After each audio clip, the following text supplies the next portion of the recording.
Thanks for listening to the Lakers Fast Break podcast, part of the Hoopheads Podcast Network. Check out all their awesome basketball shows today at hoopheadspod.com.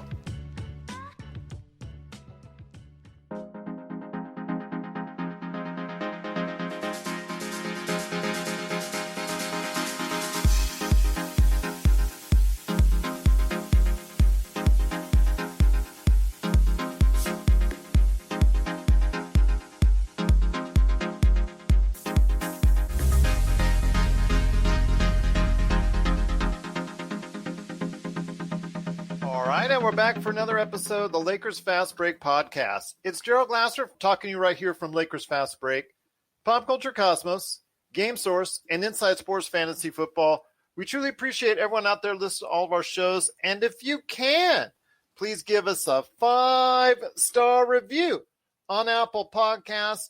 Plus, if you could like, share, subscribe, follow, or do anything that you can to support us right here at the Lakers Fast Break, Lakerholics.com, and the awesome array of basketball shows today at the Hoopheads Podcast Network at hoopheadspod.com. It is sincerely appreciated. Well, the Lakers going in, knowing that they had to go ahead and be shorthanded themselves, it was nice to know that the Jazz would also come into today's game shorthanded as well. Unfortunately, for Donovan Mitchell, that was because of a sprained ankle, and I hope he gets well soon. But they decided, the Jazz, to go ahead and sit out not only Mitchell, but Rudy Gobert, Mike Conley Jr., and Derek Favors for their key components that has led them to the NBA's best record. So they came into LA, and in a very spirited matchup between kind of different styles, where you saw the three-point gunning of the Utah Jazz versus the Lakers. A little bit this, a little bit that, but mainly a lot of inside with Montrezl Harrell and Andre Drummond, and a lot of drives inside from Dennis Schroeder, and also some very good mid shots from him as well, right in the 10 to 15 range. He feasted on that. But here today to talk about the game, I've got everybody involved right here. Everybody that is a great part of this Lakers Fast Break and Lakerholics.com is here today. And we'll start off with the guy who is here first. He is the man behind 5 things. That's 5 things. You got to go ahead and check out his articles today at Lakerholics.com. It is Jamie Sweet. And Jamie, they took advantage of what was given to them, and it's all that matters. Thanks for having me, Gerald. Happy to be here. Yeah, I mean, it was turned out to be kind of a battle of the benches for the most part. We have our 2 best guys out. They have their 4 best guys out. So I mean, Favors is maybe like 5th or 6th on their depth chart, depending on the matchups, I suppose. But without Mitchell and Gobert and Conley, this is not. If anybody's like, well, this is a playoff match, it's not a pretender of anything to come. This was a one-off, and frankly, we needed this game a lot more than the Utah Jazz did. And it was good that we didn't drop the ball today, so to speak, and blow it, because this is a gift horse in terms of where we are in the standings and where they are in the standings. Although it did drop them into a tie in the loss column with Phoenix, I think they're still ahead by a couple percentage points or a fraction or whatever, however that works out. But I still expect the Jazz to be number 1 in the West, unless Mitchell's out for a long time with an ankle sprain. I mean, we've seen how it depends on the ankle sprain. I don't know. I didn't read too much about it. I didn't see what. It was a low ankle sprain. It's not a high ankle sprain. And he'll be back in a couple days. He'll be fine. He'll be fine. He'll be fine. So, like I said, good that we didn't drop the ball. Could have gone any which way, especially once they hit those threes down the stretch in the 4th quarter. I had a feeling that maybe we wouldn't show up in overtime the way that we were supposed to. But we had a solid overtime showing. Schroeder kind of led the way there down the stretch in the 4th and into the OT, and that was a lot of fun to watch for him because, he's searching for something in the offseason. He has yet to prove to me that he deserves what he's looking for. Well, definitely a great showing for him. I also want to go ahead and bring on one of our other guests. We're going to round it off one at a time here by the time you came in. Also here today to talk about today's game, another great performance for the Lakers, again, in the overtime. Wish they would have made it a lot easier for themselves, but it was a kind of sloppy 4th quarter. But again, in the 3rd quarter, they came back strong. But here today to talk about the game as well is the Magic Man, Sean Grice. And Sean Grice, not only do they need everybody check out the great stuff that you do for LakerHolics.com, but what's up with this jersey that you're wearing? You're wearing your Charles Barkley rookie jersey and all that. You know, this is the only rookie that you should have right here, young man. Although Charles Barkley as a rookie, he was actually kind of really good. So I'll let you slide on that. After Moses Malone gave him a good kick in the ass, his career really took off. I love those highlights of him taking it all the way from coast to coast. I mean, you could really see people laugh at Charles Barkley and the way he is now, and all the wrong predictions he makes, and they don't see that. There are a lot of people that don't know the type of player he was and how good he was. So I'll give you credit on the jersey. I'll say it's a good choice. In fact, like I said, I have his rookie card. So there you go. One of my favorite highlights from the 90s is him backing down one of the greatest defensive players ever, David Robinson, is shooting a three right in his face to win a playoff game. So he was also clutch. And people can laugh at him today, but everyone on this panel knows what kind of player he was on the court. He was a bad man. As for the Lakers game, Gerald, I'm just glad we got the W, man. We just keep counting those W's with LeBron and AD out. And I got to be honest, man, I finished work at 6 a.m. this morning, and I thought, I'm not going to sleep. The Lakers game is on in the afternoon. I'm going to enjoy my time. And then they got the lead, and I thought, oh, my God, we got a 12-point lead, and LeBron and AD are out. You know what else is foreign to this group? Playing with a lead. Because we all know runs take place, but with the kind of defensive schemes that Frank has, you would think that, a 12-point lead, they could chalk it up to a 15-point lead. Maybe the Jazz cut it in half. It didn't work out that way, man. I almost threw up in my mouth watching the offense in the fourth quarter. And we pulled it out, though. We pulled it out when Jordan Clarkson was spotting up for that three and Dennis was running after him. I went numb because I thought, oh, my gosh, this is it. But, we pulled it out. It was scrappy. I'm glad we got the W. And, hey, look, the Knicks did us a favor last night. They beat the Mavs. I watched that game. Julius Randle was absolutely insane. And now we're a full game up on the Mavs. This is what we were talking about the other night. Just keep stacking the W's as you can because everyone's going to win and everyone's going to lose down the stretch. Well, something like that we were talking about previously all week long about trying to go ahead and distance yourself from, as much as you can, the Portland Trailblazers and the Dallas Mavericks. And it's really encouraged by the defensive showing in the third quarter by the team. The steals that they were getting, Andre Drummond seemingly time and time again was going for those uncontested dunks, although it kind of made it hard on himself. You could see him laboring after a little while on it, but it was just kind of also concerning to see them fall into those bad mistakes, a lot of turnovers in the fourth quarter. They gave up that big run, and I thought I was going to hear LakerTom in the back of my head saying Frank Vogel got out-coached again when Quinn Snyder pulled out that 2-3 zone that kind of befuddled the Lakers at first. But leave it up to Schroeder. They could not match up well with Schroeder, just seeming like he had the advantage whenever he wanted. The Lakers had that advantage at the point and also as well down low, where Montrezl Harrell and Andre Drummond just seemed to feast. But good performances today throughout. And here today to talk about the game as well is a good man behind LakerHolics.com. You got to check out what he's doing on his articles on Medium.com and LakerHolics.com. It is LakerTom. And LakerTom, the performance in the overtime was outstanding. Third quarter defense was great. Fourth quarter, just mistakes, letting this team back in the game. And I thought I would hear a little LakerTom telling me, looks like Frank Vogel got out-coached again. Well, this was like the classic game of the old school versus new school.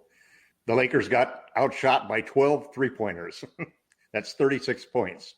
They made it up with 26 points in the paint and 12 free throws, 38 points. Well, that's something. Well, let me ask you this. When you have such a distinct advantage inside, because there was no post-up game for Jazz, they're tempting you to go ahead and do 2 for 3. 2 for 3? As far as 2 points for you versus a 3-point attempt for them each and every time, because they're asking you to go inside the analytics game. Basically, that's what they're doing. I think that's logically what you do when you don't have an interior defense and you don't have a shot blocker in there. Although one of the big plays was the block on Kuzma, which was a great turning point of the game. And then that crazy, with 0.1 seconds left, 3 that they hit to take the lead. This was a game that showed the Lakers great points and the great Lakers weak points. In the third quarter, we saw the great defense holding them to 20 points. In the fourth quarter, we saw the inefficient offense falling apart and not knowing how to handle the zone and basically only scoring 16 points. I thought the 2 big clutch plays were obviously the 3 that Morris hit to break that 15-0 streak, and the layup that Dennis got to tie the game and send it in overtime. In overtime, we took the lead and did it comfortably. But all game long, I was screaming every time we'd get up to 10 points or 12 points, that winning for that 3-pointer to get us up to 15 to break that game open. And every time something would happen, we'd miss a bunny underneath and they'd come back down and hit a 3. But what was funny about the game is it was a great game. Yeah. You talk at the beginning about, God, you're missing LeBron and AD on one side. You're missing Mitchell and Gobert and Conley on the other side. And what do you expect? You expect the G League game, but this was everything but a G League game. It was a well-played game by both teams. Some fortuitous bounces, especially in the fourth quarter. I mean, there were at least 2 or 3 steals that we had where the ball just bounced the wrong way and ended up in the hands of the Jazz. But credit to both teams for playing a great game. If you were one of the few 2,000 fans that got into Staples, you got your money's worth. This is Raphael from NBADraftJunkies.com, and you are listening to the Lakers Fast Break.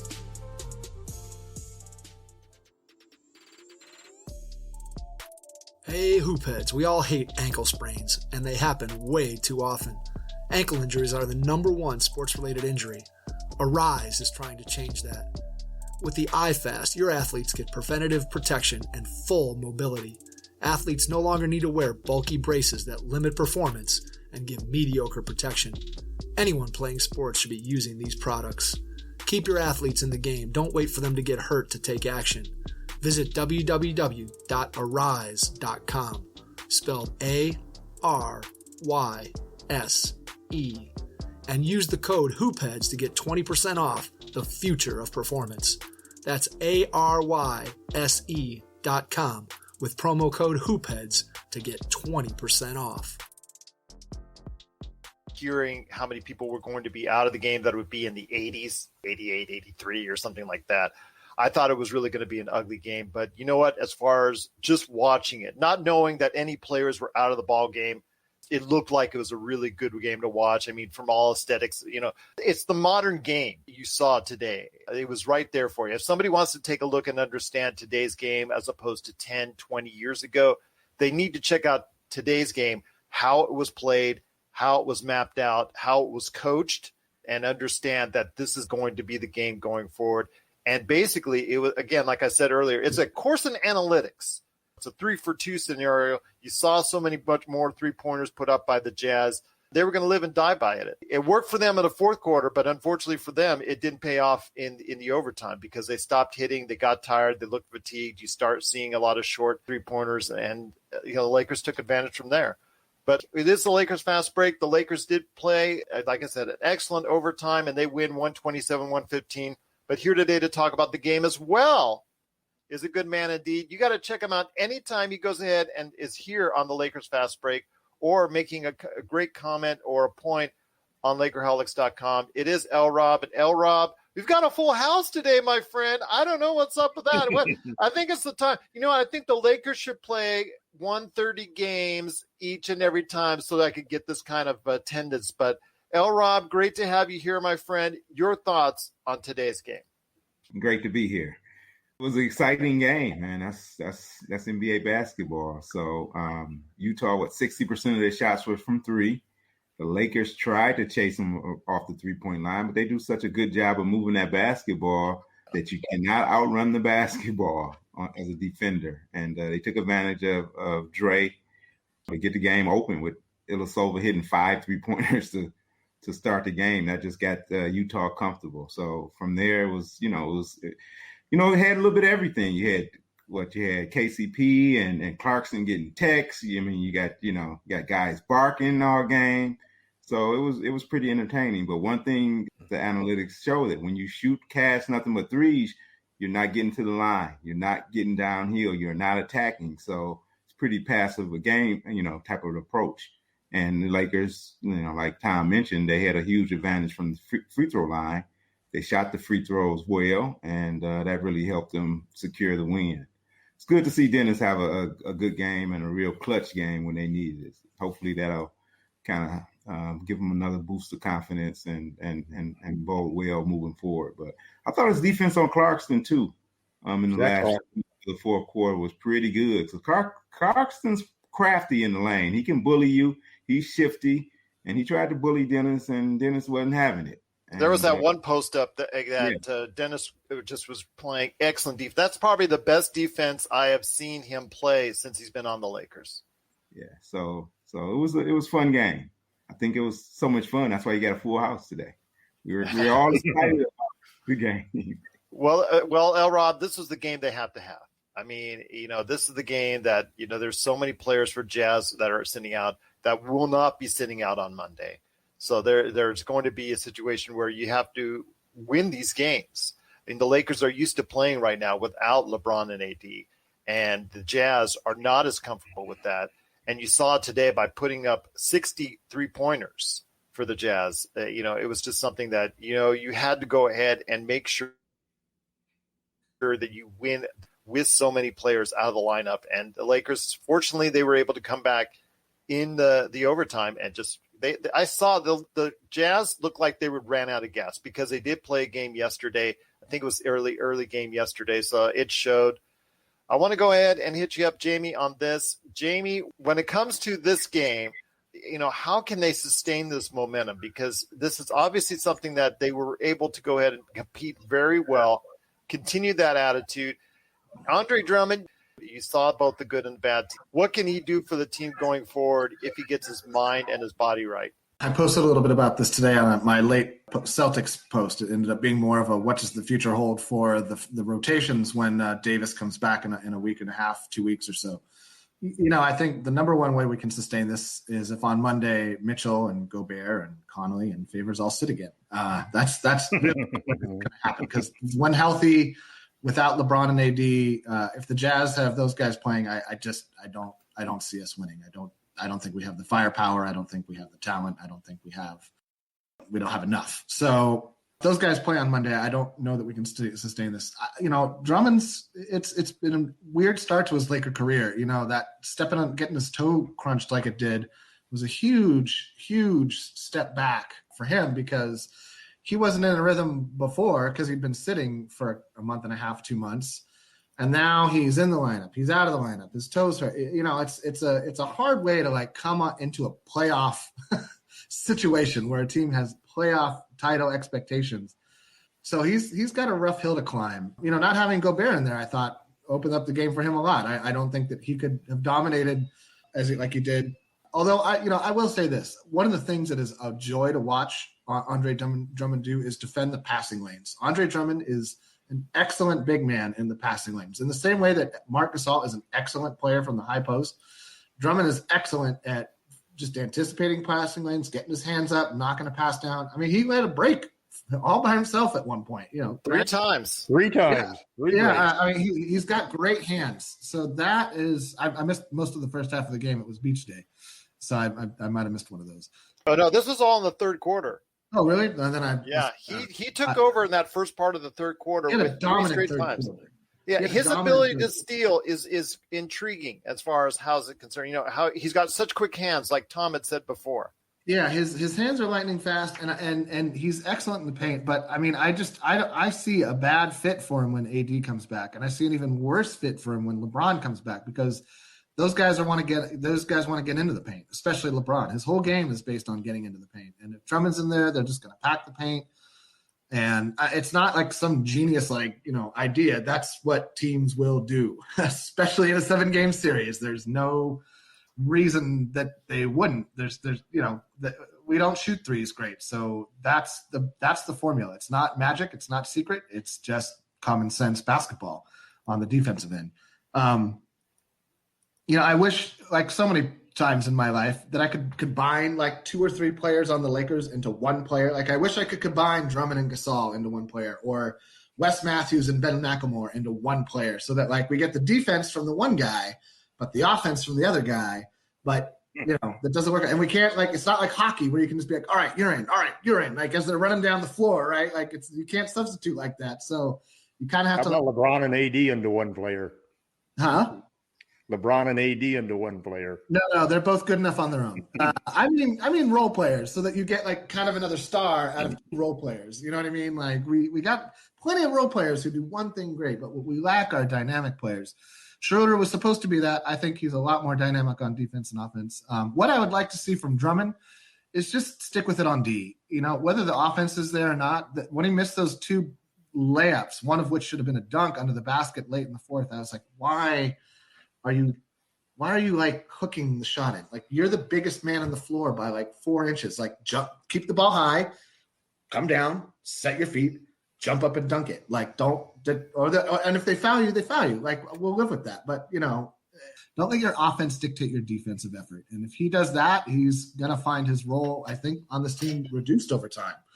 There's still a world where I see Marc Gasol starting when AD and LeBron get back, just because of the spacing issue. I can see MagicMan shaking his head, but you lose back-to-back playoff series with Drummond in there, and you know who's going to make a change? And that's Frank Vogel. He won't make a change during the regular season. I can see this rolling exactly how it is right now. Gasol as a breaking case of glass player, Drummond getting the slot starting spot. But if we lose a game or 2 in a series, and it's looking like this formula isn't working with Drummond in there on offense, and he's not making a huge impact on defense, I don't see why they wouldn't make a change. I mean, it took hardly any time at all this is one of Vogel's strengths, right? I mean, during the regular season, I know it's infuriating for LakerTom because LakerTom likes to switch things up like, he's playing Jenga, like this. The matchup game, man. But Frank doesn't work like that. Frank stays the course all season long, and then in the playoffs, when it truly matters, he's adaptable. Which, it is what it is. That's the right coach formula. We could wish for a different coach, but that's what we got. Well, that's what we got right now. Dr. Frankenstein already trying to go ahead and mix and combine all these players into one. There you go. I'm talking about genetics. I'm not talking about lineups. Exactly. MagicMan, I know you had an issue with what Jamie was saying, shaking your head. I could understand what Jamie's saying in regards to Andre Drummond because of the fact he could clog up the middle, and that could, obviously hinder LeBron's game quite a bit. And with AD, is he going to be with Andre Drummond exclusively on the outside? That doesn't bode well for the AD as far as is concerned, because AD is only a average shooter at best. So I want to hear your thoughts on this. So you were shaking your head. Why, or do you disagree with what Jamie Sweet was saying? Have you seen the movie Pulp Fiction? Okay. So I won't go Ezekiel 25:17 on you here with Andre Drummond. However, he is nicknamed the Big Penguin for a reason. If you see him play in the paint, he plays with a large wingspan, and it's like Batman almost, like with his wingspan. The way he can pretty much move you out of paint with just his arms. He doesn't really need to use his body all that much. So I think that works well with AD, especially defensively, because with Anthony's ability to recover, I don't think we're going to have problems popping up because of paint protection. I do agree with you. It could become a hindrance offensively, depending on the spacing. So I almost see LeBron asking AD just to be Tristan Thompson. Grab the rebounds, get the putbacks, and I'll look for you as the roll man. I think it's that butter and toast simplicity that's going to work for them. Well, LRob, I want to ask you this, and this goes into, as we close out the show here in just a few minutes. LakerTom, don't worry, I'm going to give you plenty of time to go ahead and close out the show in regards to what you're writing about at LakerHolics.com. But LRob, I wanted to go ahead and touch on something that we haven't spoken about, who did very well, who I'm hoping will be okay. Maybe like a calf strain or something that he suffered in the overtime. But Kentavious Caldwell-Pope finished with 25. Had a very strong game. These are the games that LakerTom has always said that he needs to have more often. He needs to be more aggressive. And this is I don't know if it's because they didn't see any more options or because Kuzma was invisible for almost the entire game. But I want to ask you this, LRob. I mean, how come we can't get this KCP more often? He's an enigma. That's the story of his career. And I mean, watched him here in Detroit. It's the same thing. He'd go for 30 points one game, and then the next game he may have 6 or 8 points, and he's up and down.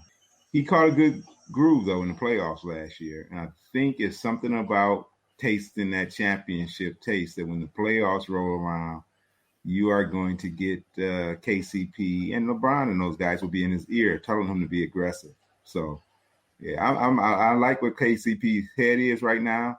I mean, he's always going to play hard on defense. He's always going to give 100% effort on defense. So, I mean, that's what the Lakers hang their hat on, and probably getting back to Drummond. That's why Drummond's going to be in the game. Vogel appreciates defense, and he'll give the Lakers much better defensive presence. So, yeah, I mean, we're in a pretty good position if LeBron and AD comes back healthy. We got a lot of pieces. A lot of it would give Vogel a lot of flexibility. But KCP, I'm not worried about him. I like where he's at now. He's turned the corner. He's playing very well, shooting close to 45% in this recent stretch from three. He was aggressive today. He's not just shooting the threes though. He's pump faking. He's getting into the lane. So he's diversifying his game, and that's what the Lakers need. And so I mean, as far as Kuz go, I know y'all mentioned he was kind of invisible, but he was actually moving the ball very well in the first quarter, and he did his job. I mean, he wasn't looking to shoot much, which is okay, but the Lakers were scoring. Scoring wasn't a problem, so I have no problem. He was a ball mover, and he made some good passes, some good hockey assists, and he did his thing. So. Yeah. Second half, though, I thought he should have been more aggressive. I understand he got a shot blocked late in the game by Ilyasova, and that I know he is. Twitter's not going to let him live down anytime soon. But I would have liked to seen him a little bit more aggressive. But you're right, 13-6, not too bad. 13-6-6, not too bad. Yeah. Just a little underwhelming. I mean, Kuzma, if he wants to go ahead and talk that game, he needs to take advantage of games like these and step it up and be that guy that's going to score you 25 to 30. Otherwise, you are a complimentary player, which we see him as, but he doesn't always see himself as. So that was the most ridiculous comments I've heard from someone saying that Drummond hasn't had coaching. Yeah. Look, I mean, that I'm like, where did that come from? Yeah. And, that was crazy. I mean, he's had some good coaches. He's had some decent coaches. Now you can say he hasn't played any pressure-packed playoff games. That's a different story. They had one series in Detroit where it was him and Blake Griffin's first year. I think that's been it so far. Yeah. Once LeBron and those guys, I mean, Drummond has a tendency to. I mean, you see, he like Jamie said, he's great in the passing lane. I remember when you guys first asked me, I was like, Drummond is good. He's got quick hands. He's good at stealing the ball and he's powerful on the boards, but he doesn't go up strong. He does a lot of flip shots. He does a lot of trying to dribble into the moves. And once LeBron and those guys come, I think LeBron will cut all that out and just tell him, look, I'm going to get into the lane. I'm going to lob it to you. I'll get it to you when you're open. You don't have to be a creator, but you got to be accountable on defense. You cannot just decide I'm going to switch and check this guy like he tried to do a couple of times in the fourth quarter. And they move the ball a couple of times, swing, and somebody's wide open. Why? Because Drummond's gambling, deciding to switch out on a guard out of nowhere. Can't have that. That's not championship ball, but I'm sure the troops will get him in line as far as that goes. Well, I'm hoping that that's the case. Maybe you should spend a little less time on the hair. Jamie, go ahead. I mean, it's a thing, dude. It's a thing. But it is a thing. Okay. Because it's like it's like short shorts in the 80s. It just if he likes the blonde hair, just if If he wants to stand out, just let the game stand out as well. That's just focus on that game. Focus on that game. Yeah, no. They got to be fashionistas, senior experts, video game experts. Everybody's got multiple irons in the fire, man. We all got to diversify. You're right. That's all. We all got our endeavors. We're signaling the ref for a quick timeout, but we'll be back with more of the Lakers Fast Break podcast. Check out what's been going on with the Pop Culture Cosmos Show and the PCC Multiverse. People are just losing their minds trying to consume Marvel products right now, and I don't blame them. This is some of the best entertainment you can get on TV and big screen right now. If something's going to be successful or not, they look at the mentions, they look at the likes, they look at the retweets and the tweets and the subtweets and the tweets, and they look at all of that to say, okay, this is actually going to garner a lot of attention. Is it going to be enough, though? I think the fish out of water syndrome might be enough for somebody like us, because it's going to be hilarious to watch two stoner kids we saw barely make it through high school now live in a society that they fully don't understand because they've been stuck in a decade and never came out of it. Facebook stars, not ninja stars, okay? I know how some people take things literally, so don't throw ninja stars at us, but like the Facebook stars. Click on those. That's what we want. That's the Pop Culture Cosmos Show. And the PCC Multiverse. Catch our shows on Worldwide Radio 7 days a week and wherever you get your podcasts. But once again, it is the Lakers Fast Break. The Lakers in overtime. They pulled out the win, 127-115 with a strong overtime showing. Remember, for all the stuff that you need in regards to Lakerholics, you got to go ahead and check out first the Facebook group that we have, Lakerholics, where we have a lot of great conversations. Plus, you can also see a lot of stuff that we do there. But Lakerholics.com, for the best in Lakers conversation, go ahead and check out Lakerholics.com. It's always spirited. It's always fun. It's not really as violent as it was on the Hoops Collective. Actually, if you checked out that podcast recently on the MVP race, and that was just very vicious, I guess, going back and forth from what I heard. Actually make LakerTom and I look like almost like a tea party in comparison. But LakerTom, although we could get an argument, LakerTom, you, me, and Jamie could really get into a, tea party is a loaded phrase there, Gerald. Yeah, okay. Yeah. Maybe like a garden party. How about that? Something a little nice, something a little just very calm, comparatively, where they were just, shouting expletives and things of that nature at each other. That got nasty on that show. But LakerTom, I want to go ahead and leave it off with you. You've got a great article coming up, I know, in the future at Lakerholics.com. But what are you going to be writing over the next few days? What are you going to be writing about over the next couple of days at Lakerholics.com? Well, before I tell you that, I'd like to put in my 2 cents worth for the most recent comments by everybody on the podcast here. It's kind of funny. Sometimes I'm just naturally the other opinion on almost everything. If everybody says it's green outside, or the sky is green, I'm likely to say it's red. But I find myself being in a position of wanting to at least congratulate some of the players who I thought really played well today and showed why they should be kept on the Lakers and why they do fit. And most importantly, why they may even fit better when LeBron and AD are back. So I'll start with the number one person being kicked around, which is Andre Drummond. There's a couple of things that you see about Drummond that you have to love. First off, I thought Kuzma was right in his comments about Drummond never playing in a winning situation. That's not what he said. That's not what he said. The outcome of the game and the season were more important than his personal stats. LRob, I think, is clarifying that, LakerTom. Then we'll let you go ahead. Go ahead, LRob. He didn't say he never played in a winning situation. He said he has never had a good coach. Well, he never said he used the phrase "winning coach." So let's leave aside. Forget the semantics. Let me make my point. Okay. My point being that you're looking at a guy who has said all of the right things. He said, "Whatever the team wants me to do, that's what I want to do now. I want to prove that I can play on a championship team and I can contribute to a championship team. And whatever Coach Vogel and the team wants me to do, I will do. If they want me to pass out of the post every time when there's an open man, he'll do that. And he showed tonight some excellent passing out of the post. If they don't want me to take one-on-one post moves, then I won't take them. And once LeBron and AD get back, he won't be taking those one-on-one post moves. He's a great rebounder. He has showed great quickness in hands.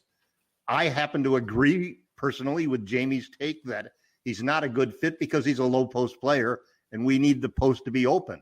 And I agree that Gasol at some point in time may take over that starting position, and we may see Andre fall into the same trap that JaVale McGee and Dwight Howard fell into.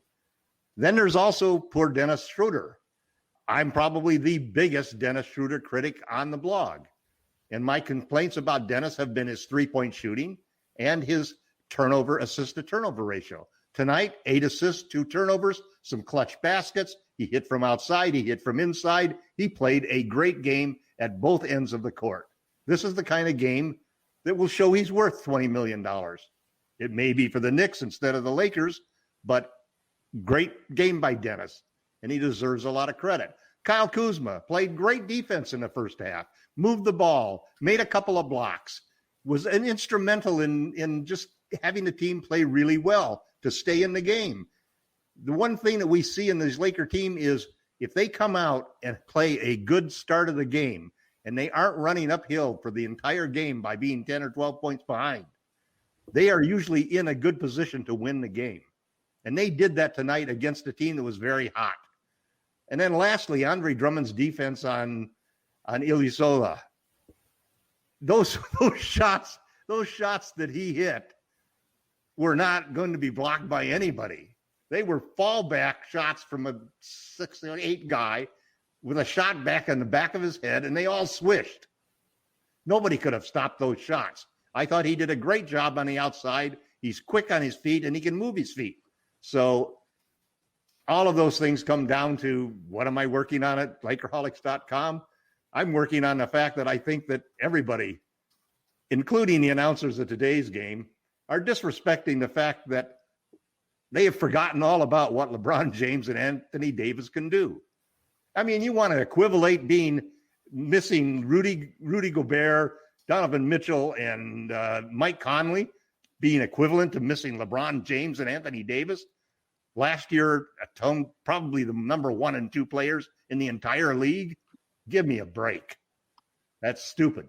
And you see the way that the Lakers are playing. They won this game. They came back, win, lose, win, lose, win, lose. But they're in the game. They're fighting hard. They're coming back. The players are starting to show some confidence without LeBron and AD. And all of that says to me, NBA championship coming for the Lakers. The only thing that gets me when I hear that from LakerTom is try LakerTom on Monday. We'll see if this conversation changes because it seems to change week by week with LakerTom. But that's okay. I like it. It's spirited. It's fun. You know, hopefully we're not going ahead and verbally getting after each other the way they did on the Hoops Collective. But you know what? MagicMan, Jamie Sweet, LRob, LakerTom, it's been so great having you here.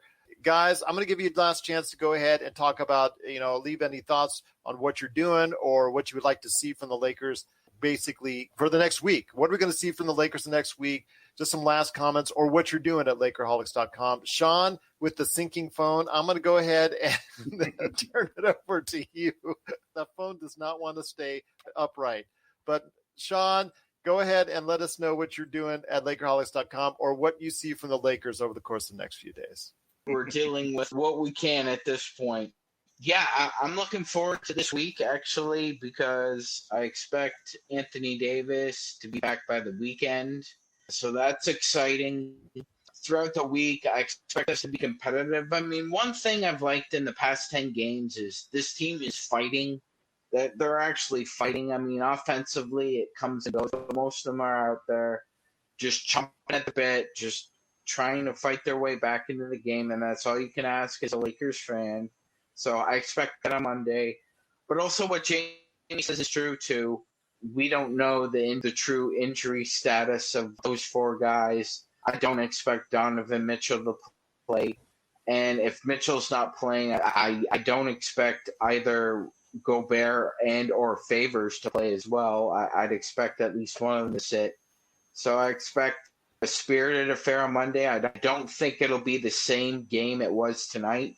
I think we may see that low-scoring game again on Monday with Quinn Snyder and Frank Vogel making adjustments. I mean, they're both friends, too. I mean, for those who don't know, those 2 guys, they They've coached together in past lives, and it's a competitive juice as a coach when you go up against a friend, just to try and knock them around a little bit. So I expect adjustments to be made on both ends.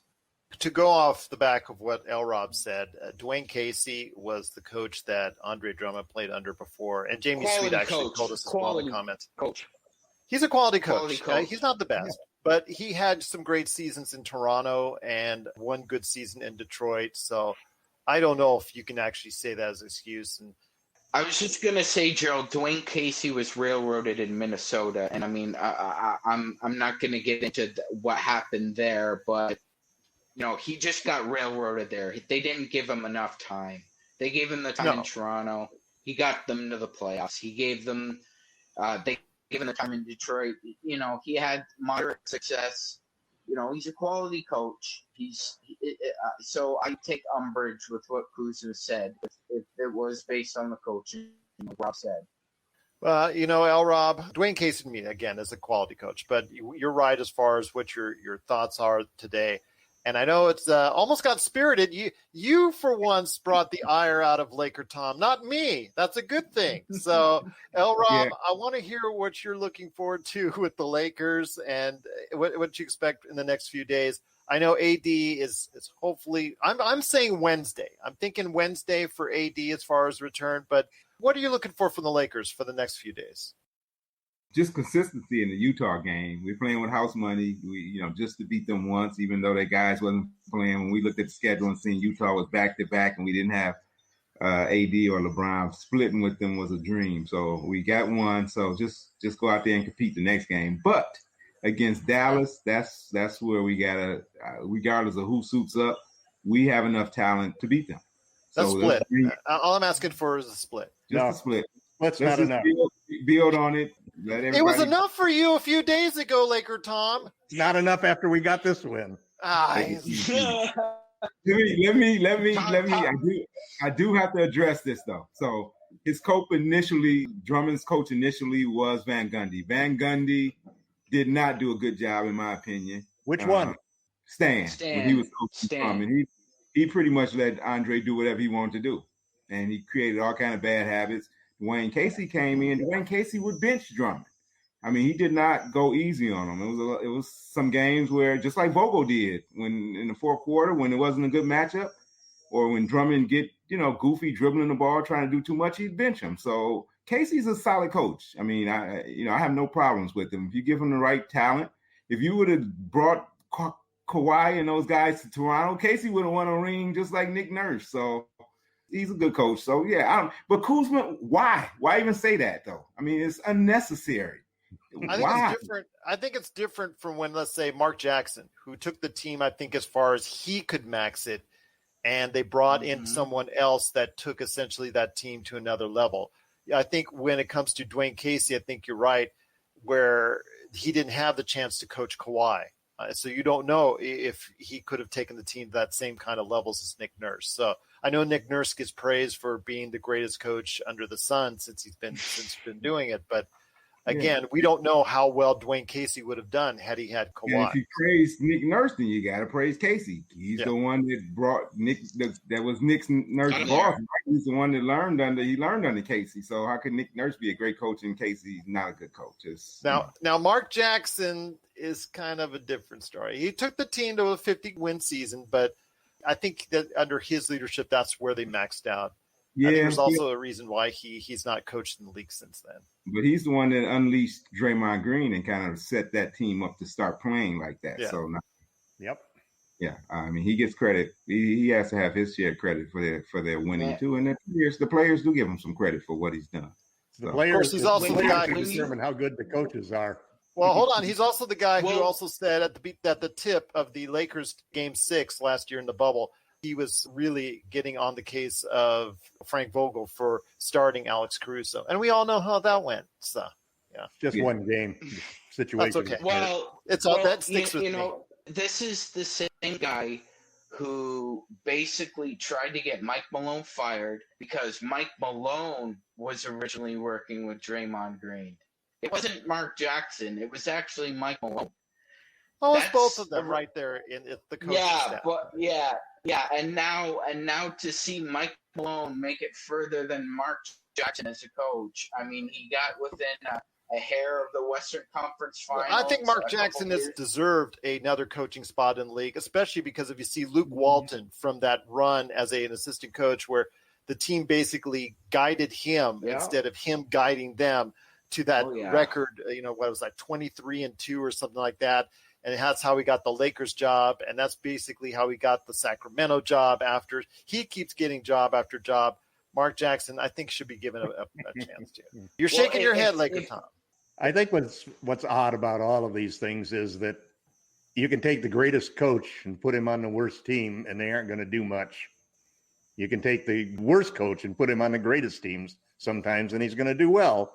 And then there's also the thing about fit between the players and the team and the coach, Mark Jackson's problem wasn't that he couldn't coach. It's that he couldn't keep his religious beliefs outside of the locker room. And there's all of these other issues that come with different coaches in different situations. Getting back to the comments, because I don't want LRob to think that I'm disrespecting him. I think Kuzma's comments, just like all of these guys out there, you put them in front of a press crew, they ask them questions, and instead of answering the questions, they have their spiels put together, and they let loose with a spiel.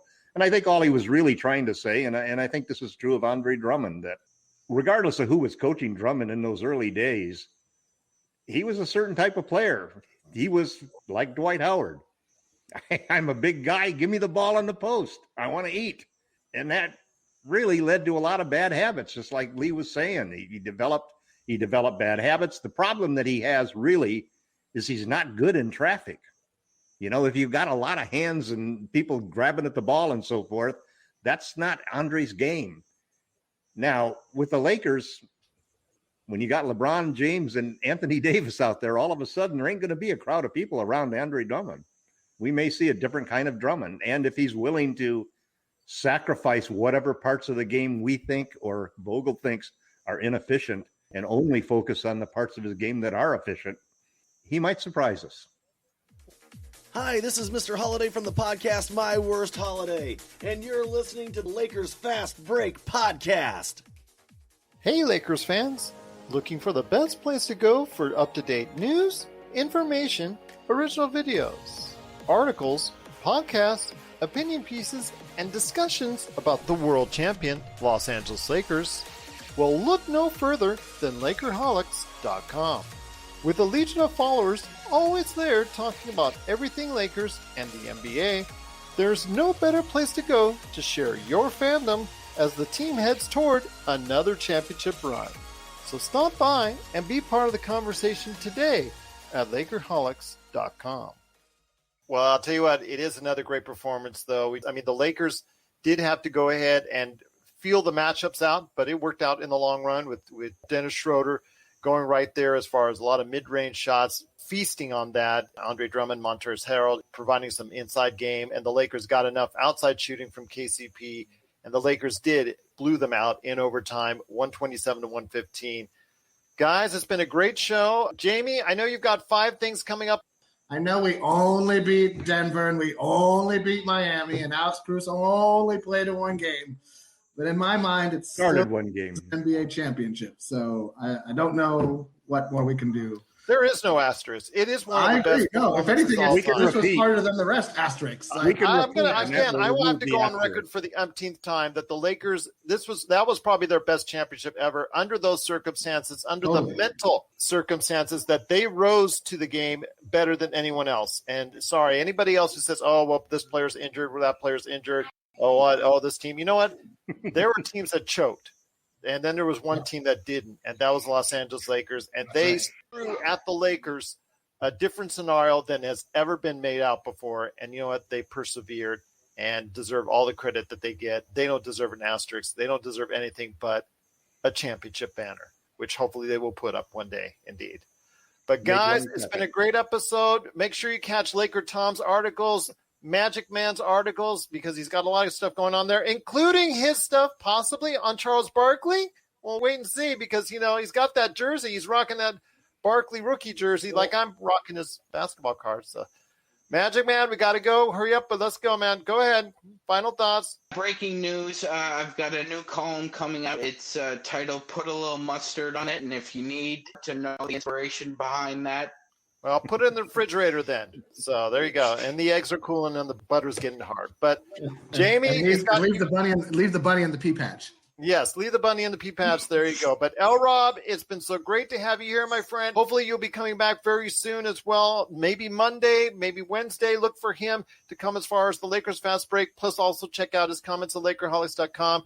Sean, obviously, with his great articles there. Jamie Sweet with 5 things. And, of course, LakerTom, the man himself, at Medium.com and LakerHolics.com. Plus, if you have any questions for us, at Lakers Fast Break, at LakerTom, and, of course, LakerHolics.com. Well, guys, it's been a great episode. Cannot thank you enough for joining me. It's a full house. One of the few times we ever have a full house. I feel so blessed and feel so lucky. And, of course, it comes on the Lakers win. Where are some of these guys when we lose? Huh? They seem to magically not be here. Wonder how that works out. But I'll tell you what, it was a great victory, 127-115. Catch our show each and every time out, wherever you get your podcasts. I've also had not one, but 2 great shows with Stone Hansen and Rafael Barlow on the NBA draft, so check those out as well. And, of course, we're always part of the Hoopheads Podcast Network at hoopheadspod.com. Well, thank you so much for being part of today's show. Once again, the Lakers 127-115 in overtime. We will be back Monday night. Hopefully it'll be the same thing as well. Lakers 2 in a row over the Jazz? We'll find out Monday night, and we'll be here after the game right here at the Lakers Fast Break Podcast.